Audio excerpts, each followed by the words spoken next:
अस्सलाम वालेकुम and welcome back to C programming course. So guys, आज की वीडियो में हम एक एक्सरसाइज करेंगे जिसमें हम देखेंगे कि अरे को रिवर्स कैसे करते हैं। फॉर एग्जांपल, यूज़र ने इंटर किया है 1 2 3 4 5, तो हम उसको आउटपुट करेंगे तो हम प्रिंट करवाएंगे 5 4 3 2 1। तो उसके लिए हम विजुअल स्टूडियो कोड में चलते हैं और इसका कोड लिखते हैं। सो गाइज, अब हम विजुअल स्टूडियो कोड में आ जाते हैं और यहाँ पे हम कोड लिखते हैं। तो हमने यहाँ पे कोड लिखना है कि फॉर एग्जांपल हमारे पास एक एरे है जिसमें वैल्यूज़ हैं 1 2 3 4 और 5। यहाँ पे कोई भी वैल्यू हो सकती है जो ऑर्डर के बगैर भी हो सकती हैं।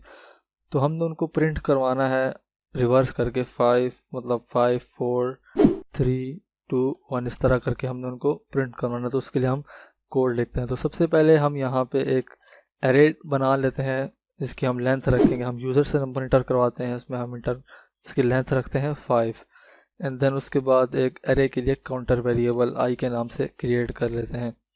तो सबसे पहले हम एक लूप लगाते हैं जिसमें हम यूज़र से जो नंबर है वो इंटर करवाएंगे। तो इसमें हम जो आई की वैल्यू है उसको 0 से इनिशियलाइज़ करवाएंगे, क्योंकि जो एरे का इंडेक्स होता है वो 0 से स्टार्ट होता है। देन उसके बाद हम आई को तब तक चलाएंगे जब तक वो लेस देन 5 नहीं हो जाता, मतलब 0 से लेके 4 तक जो है वो 5 वैल्यूज़ बनती हैं। तो हमने 5 वैल्यूज़ इंटर करवानी है यूज़र से इस एरे के अंदर। एंड देन उसके बाद हम यहाँ पे एरे आई की जो वैल्यू है उसको इंक्रीमेंट कर लेते हैं। एंड देन उसके बाद लूप की बॉडी के अंदर हम प्रिंट एफ के ज़रिए यूज़र को बोलेंगे कि वो कोई एक इंटीजर इंटर करे। तो हम यहाँ पे लिखते हैं इंटर एन इंटीजर। हम यहाँ पे यूज़र से इंटीजर इंटर करवा लेंगे। तो अब हम उसको स्कैन एफ के ज़रिए जो है वो इनपुट ले लेते हैं। तो हमने इंटीजर इंटर करवाना है, तो उसके लिए हम जो फॉर्मेट स्पेसिफायर होता है वो %d यूज़ करते हैं सी लैंग्वेज के अंदर।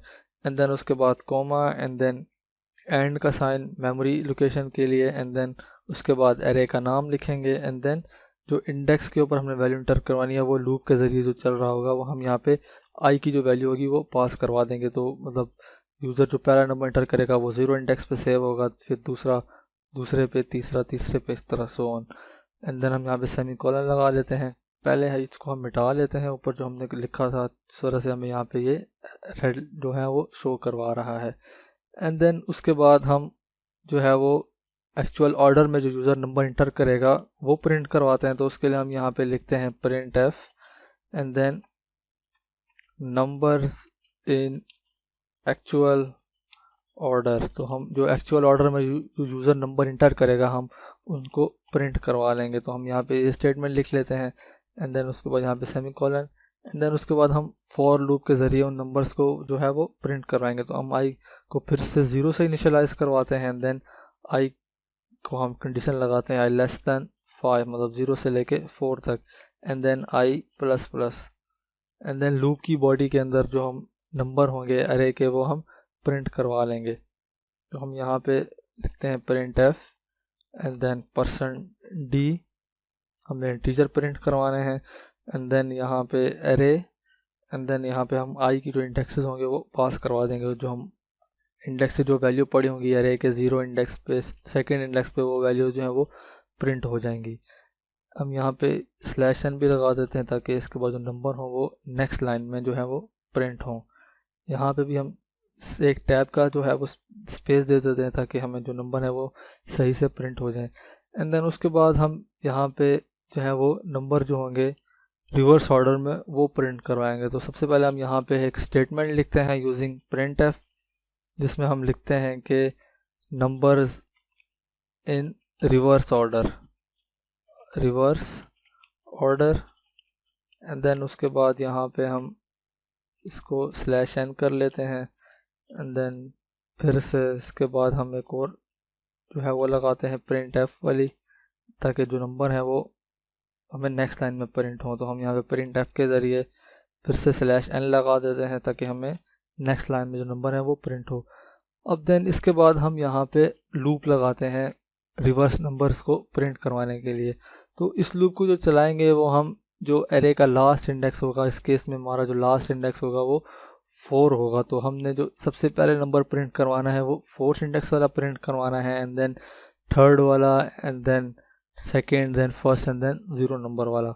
तो हम यहाँ पे जो आई की वैल्यू होगी वो हम इनिशियलाइज करवाएंगे 4 से, क्योंकि हमने रिवर्स ऑर्डर में प्रिंट करवाना है इसको, तो हम इसको 4 से इनिशियलाइज कराएंगे, क्योंकि इस केस में जो हमारी एरे की लेंथ है वो 5 है, तो 0 से लेके जो 5 एलिमेंट होते हैं वो 4 तक बनते हैं। एरे के केस में जो इंडेक्स होता है वो 0 से स्टार्ट होता है। तो हम अब यहाँ पे कंडीशन लगाते हैं, तो हम यहाँ पे जो कंडीशन है वो लगाएंगे कि जो i है वो ग्रेटर देन इक्वल टू 0 नहीं हो जाता जब तक हमें जो ये लूप है ये चलानी है। मतलब सबसे पहले इसमें ये होगा कि जो 4th इंडेक्स पे जो नंबर होगा वो प्रिंट होगा, देन 3rd पे, then 2nd, then 1st and then 0 पे। जब 0 का नंबर प्रिंट हो जाएगा तो ये लूप होगी ये टर्मिनेट हो जाएगी। देन यहाँ पे जो i की वैल्यू होगी, इस केस में हमने उसको डिक्रीमेंट करना है, क्योंकि हमें पिछले नंबर जो है वो प्रिंट करवाने हैं रिवर्स ऑर्डर में। तो हम i की वैल्यू को यहाँ डिक्रीमेंट कर लेते हैं, मतलब 4, 3, 2, 1 एंड देन 0।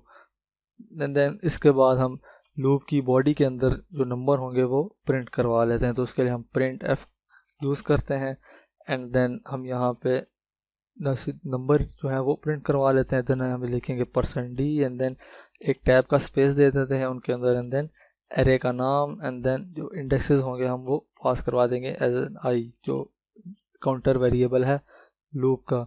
सो अब हमने ये जो सिंपल सा कोड है ये लिख लिया। अब हम इसको कंट्रोल S से सेव करते हैं, या फिर फाइल में जाके यहाँ पे से सेव कर लेते हैं, एंड देन हम इसको यहाँ से रन करके चेक करते हैं कि हमें क्या आउटपुट मिलती है। तो हम यहाँ पे इंटीजर इंटर करते हैं। मैं इंटर करता हूँ 69, 36, 45, 32 एंड देन 12, एंड देन हमें उसके बाद सबसे पहले जो हमें एक्चुअल ऑर्डर में जो नंबर इंटर किए हैं वो प्रिंट हो जाएंगे। पहले 69, फिर 36, फिर 45, 32 एंड देन 12। उसके बाद नेक्स्ट लाइन में हमें जो एरे के नंबर होंगे वो रिवर्स ऑर्डर में प्रिंट होंगे, मतलब पहले 12 हमें प्रिंट हुआ, फिर 32, फिर 45 एंड देन 36 एंड देन 69। तो इस तरह से हम जो एरे के नंबर हैं उसको हम रिवर्स कर सकते हैं यूजिंग लूप्स। सो गाइज, आज की वीडियो के लिए इतना ही। मिलते हैं नेक्स्ट वीडियो में, तब तक के लिए अपना ख्याल रखिए। अल्लाह हाफिज़।